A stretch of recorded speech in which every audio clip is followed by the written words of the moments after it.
Well, hello everyone. Welcome back to MS26 Physics. In previous class हमने देखा था image formation by concave और जो भी रूल्स लगते हैं इमेज फॉर्मेशन के लिए वो रूल्स भी हमने देख लिए कॉनकेव मिरर के लिए। जैसे कि मैंने प्रीवियस वीडियो में बताया था, इस वीडियो में हम पढ़ेंगे इमेज फॉर्मेशन बाय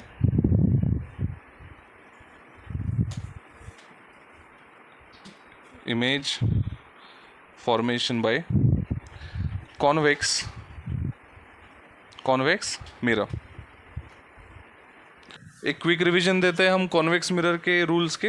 तो उसमें हमने पढ़ा था कि रूल नंबर 1, जब एक कॉन्वेक्स मिरर, ये होगी उसकी प्रिंसिपल एक्सिस, अगर कॉन्वेक्स मिरर में कोई भी रे पैरेलल आ रही है प्रिंसिपल एक्सिस को, तो वो हो जाएगी बेटा डाइवर्ज। और डाइवर्ज होके हमें लगेगा कि एक पॉइंट से आ रही है, फिक्स पॉइंट से, और वो पॉइंट होता है आपका फोकस। ये था रूल नंबर 1। रूल नंबर 2 में हमने पढ़ा था, अगर कोई कॉन्वेक्स मिरर है, कॉन्वेक्स मिरर के अगर आप फोकस की तरफ रे को डायरेक्ट कर रहे हो, है ना, फोकस की तरफ हमने डायरेक्ट कर दिया। देखिए फोकस कहाँ पे, बैक साइड ऑफ मिरर है। कॉनकेव में फोकस कहाँ पे था, front side of the mirror. तो ये रे क्या करेगी, पैरेलल पास करेगी प्रिंसिपल एक्सिस से, जैसे आ रही है उससे। देखिए फर्स्ट का बाय वन गेट वन में सेकंड है, फर्स्ट का अगर एग्जैक्टली उल्टा कर दो तो सेकंड रूल आ जाएगा। रूल नंबर 3 में हमने पढ़ा था, अगर कोई भी रे सेंटर पे आ रही है, जो कि आप बोलते हो पोल पे आ रही है, तो वो क्या करेगी बेटा, एज इट इज पास करेगी by making angle of incidence is equals to angle of reflection. ये सब रूल हम पहले ही पढ़ चुके हैं। अगर ये रूल आपको आते हैं तो आप सीधे इमेज फॉर्मेशन की तरफ आ सकते हो वीडियो को फॉरवर्ड करके। अब रूल नंबर 4 में हम पढ़ेंगे,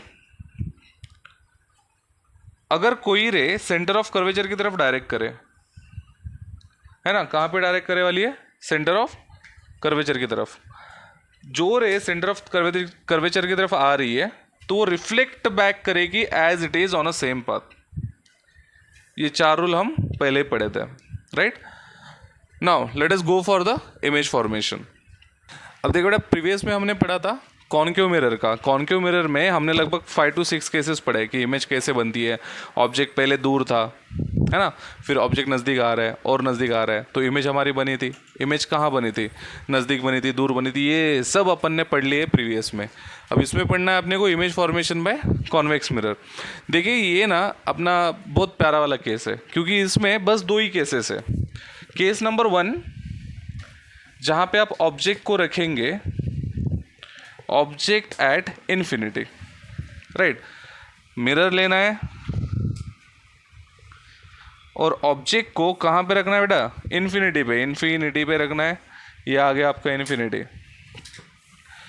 बचपन से एक चीज़ पढ़ते आ रहे हैं कि इन्फिनिटी से जो भी रेज आएगी वो हमेशा पैरेलल रहेगी प्रिंसिपल एक्सिस से। ये आ गई अपनी पैरेलल रेज। रूल नंबर 1 में पढ़ा था, जब रे पैरेलल आती है तो क्या करती है, ये करेगी डाइवर्ट, ये भी करेगी डाइवर्ट। डाइवर्ट होने के बाद ऐसे लगता है कि ये रे कहाँ से आ रही है, ये रे आ रही है पीछे एक पॉइंट से, और वो पॉइंट क्या होता है हमारा, वो पॉइंट होता है हमारा फोकस। हमने पढ़ा है कि जब रे एक दूसरे को मिलती है तब जाके इमेज बनती है, लेकिन यहाँ पे रिफ्लेक्टेड रेज मिल सकती है क्या, इट इज़ नॉट पॉसिबल। ये इधर जा रही है, इधर जा रही है, दोनों का रास्ता अलग। तो ये जो रेज है ना, इमेजिनरी बैक साइड पे मिल रही है, तो हमारा इमेज कहाँ बनेगा, हमारा इमेज बनेगा बेटा back side of the mirror. एक छोटा सा पॉइंट है जहाँ पे अपना इमेज बनेगा।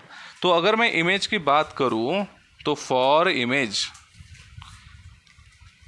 बोलिए पोजीशन कहाँ पे दिख रहा है आपको, पोजीशन दिख रहा है अपने को एट एफ, है ना, और एफ कहाँ पे है, back side of the mirror. ठीक है, यहाँ पे लिखना है, आप लिख भी सकते हो बैक साइड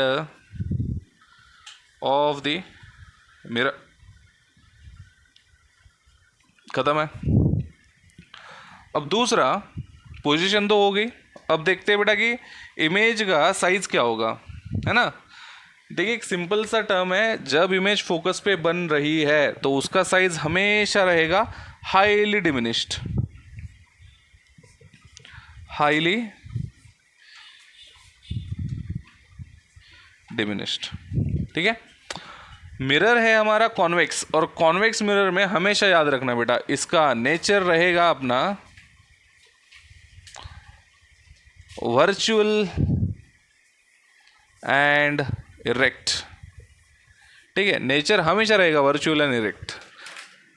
ओके, तो ये हो गया हमारी केस नंबर 1।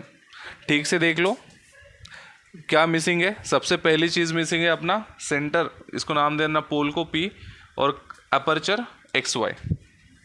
तो केस नंबर 1 के बाद आई हमारी केस नंबर 2। ठीक है, केस नंबर 2 बेटा बहुत मतलब अपने वाले जोन वाली केस है। क्यों सर? क्योंकि यहाँ पे ना ऑब्जेक्ट को आप कहीं पे भी रख दो। ठीक है, तो ऑब्जेक्ट प्लेस कहीं पे भी मतलब बिटवीन इन्फिनिटी एंड पोल। ठीक है, ये आपका अगर मिरर है तो मिरर का जो भी आपका पोल है ना, ये पोल से लेकर इन्फिनिटी तक ऑब्जेक्ट को कहीं पे भी रख दो बेटा, अपना जराज है पूरा। XY हो गया आपका अपर्चर, P हो गया आपका पोल। ऑब्जेक्ट को P से लेकर इन्फिनिटी कहीं पे भी रख दो। मान लो मैंने यहाँ पे रख दिया, राइट। ऑब्जेक्ट का नाम हमेशा बेटा नामकरण कर दो AB। ऑब्जेक्ट से जब रेज आती है, बताओ ज़रा दो केस, कौन से भी दो रूल ले लो। पहला rule parallel to principal axis, क्या होगा? Ray will diverge and appears to be coming from focus. पहला रूल हो गया। रूल 3 याद करो, अगर रे सेंटर ऑफ कर्वेचर की तरफ जा रही है, कहाँ पे जा रही है बेटा? सेंटर ऑफ कर्वेचर की तरफ, है ना, एक्सटेंड कर देंगे अपन इमेजिनरी, तो ये एज इट इज पास होती है बैक साइड में, राइट। फिर से पॉइंट ऑफ इंटरसेक्शन ढूंढो, इधर तो पॉइंट ऑफ इंटरसेक्शन पॉसिबल ही नहीं है। क्यों? क्योंकि देखिए एक रे डाइवर्ज हो रही है, लेकिन हमें फिर से एक पॉइंट ऑफ इंटरसेक्शन मिला back side of the mirror. ठीक है, और यही पॉइंट ऑफ इंटरसेक्शन बनेगा अपना पॉइंट ऑफ इमेज। क्या बना अपना? Point of image. तो इमेज को नाम दे देंगे अपन A' B'। ठीक है, खत्म। कॉन्वेक्स में बस 2 ही रूल होते हैं, rule number 1 at infinity, rule number 2 infinity से लेकर पोल तक। यहाँ पे भी ज़रा बताइए इमेज के लिए क्या होगा? फॉर इमेज नंबर 1 पहले क्या बताना होता है? इमेज का पोजीशन, कहाँ पे बना इमेज, देख के बताइए कहाँ पे दिख रहा है।